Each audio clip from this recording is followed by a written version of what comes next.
Greetings, beautiful viewers. This is Smitten. Welcome to How to Fail at Smite, my original Smite series where I pick up a new god for the first time and poke fun at how I play so that both of us can learn from my mistakes. Episode 4. Hurrah!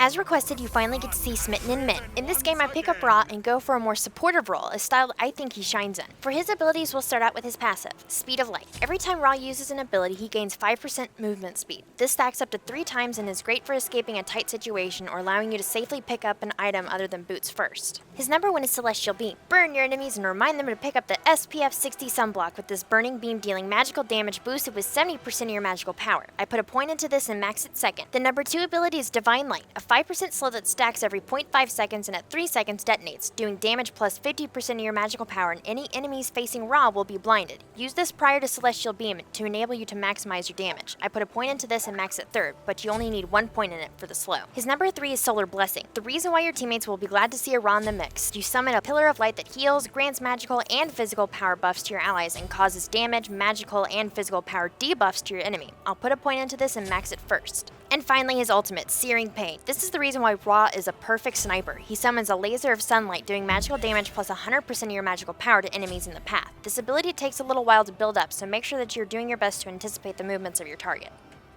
At the end of the match, I will cover my build for this game and the rationale for why I chose the items I did. Chapter 1. Pop it like it's hot. At 4 minutes in, I'm still trying to get the feel for Ra's abilities. As you may or may not know, my main is Ayo and I've always played a mid, so this is the most comfortable lane for me. After Neith clears up my last archer, she kneels down for her ult while I continue to auto-attack her minions. When she finally commits, I'm stunned and the only thing that I have up is Divine Light. When my heal finally comes off cooldown, I land it and run away, using a health pot instead of my ability. This is a classic example of Smitten panic, burning my abilities instead of using them when and where they would have been the most effective. I do as much damage as I can to the remainder of her minion wave, and I'm forced to back due to that chain of poor decision making. Panicking in those situations leads to bad gameplay, so do your best to stay confident and remain unfazed. Chapter 2. Claiming Ground. My main, as I've previously stated, is Ayo, and I can't stress enough how much I allow his playstyle to impact my performance as Ra. Ayo needs to be in the distance with a secure line of retreat, and his tornadoes are his primary source of his damage output and great at denying positioning to opponents. So I tend to use Solar Blessing in a similar fashion to Ao Kuang's tornadoes to limited effect. While it does push Neith back, it's not something that will land a killing blow or justify the mana used on the ability. While I've been pacing about underneath my tower, Arachne goes in for a gank on Neith. As Loki and Hades join her, the only thing I can do is try to land an ultimate, which I don't of course, and promptly return to placing Solar Blessing in the most impractical spot possible. Preventing me from receiving any healing, down the lane Hades seems to want to plant a flag in the ground as peeing on things to claim them is ineffective to gods and humans alike.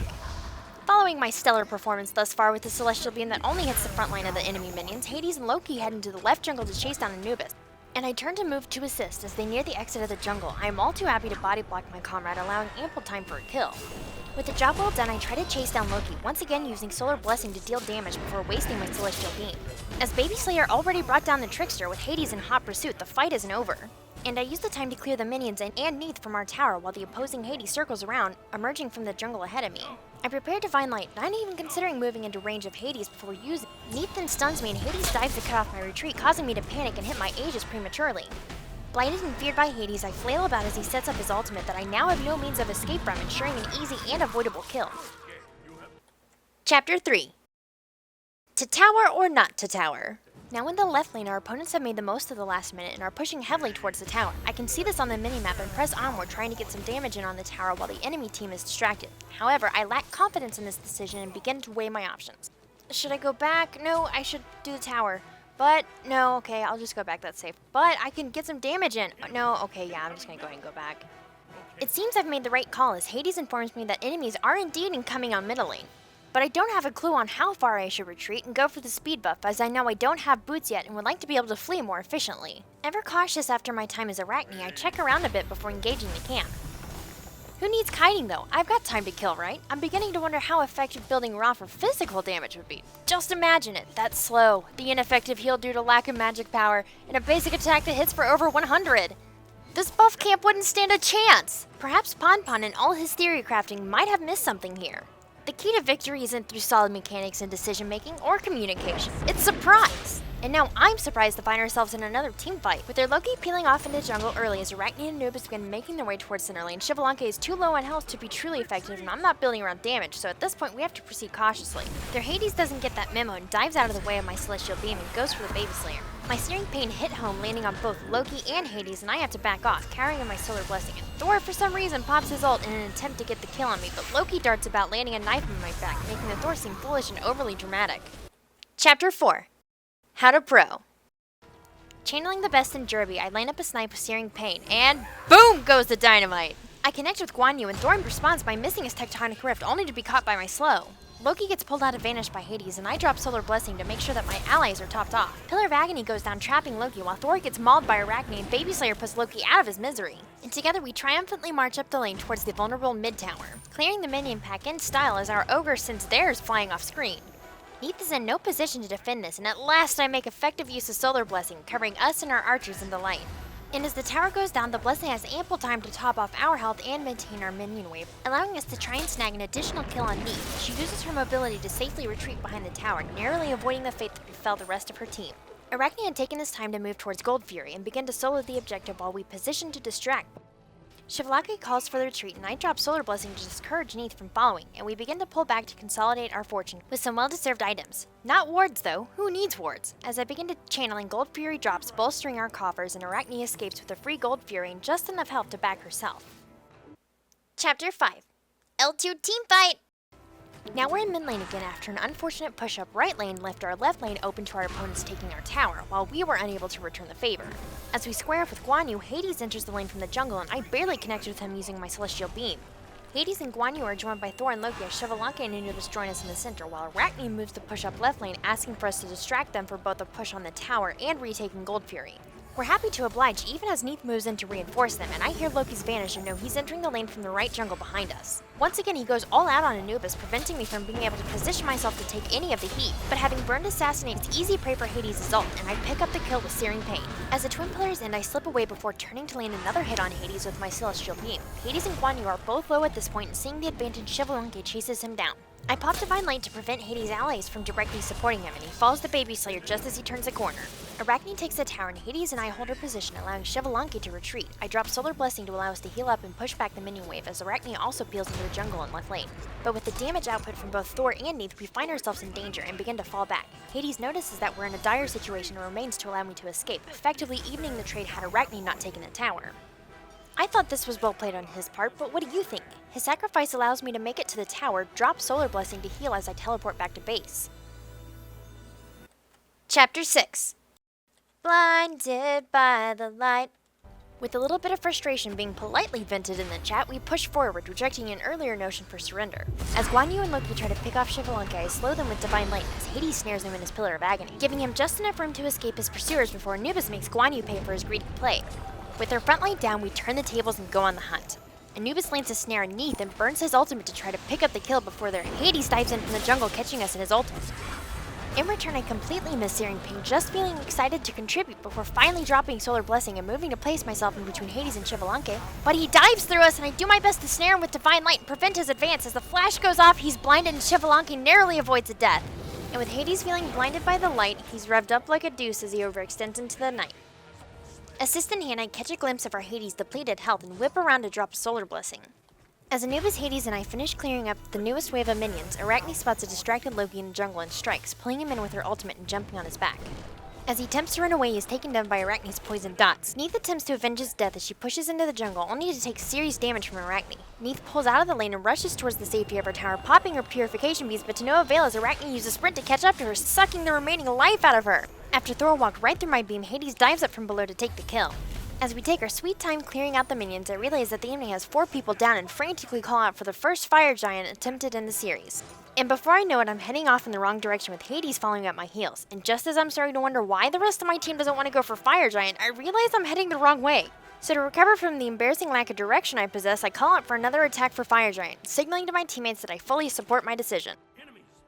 Arachne's broodlings initiate as I drop Solar Blessing to ensure that my team will survive the endeavor, with everyone's ult being burned to ensure a quick takedown, and before you know it, the fire giant goes down in seconds.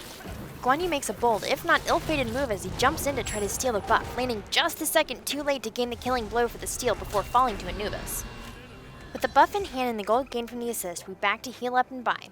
Chapter 7. Icon has Dryhard?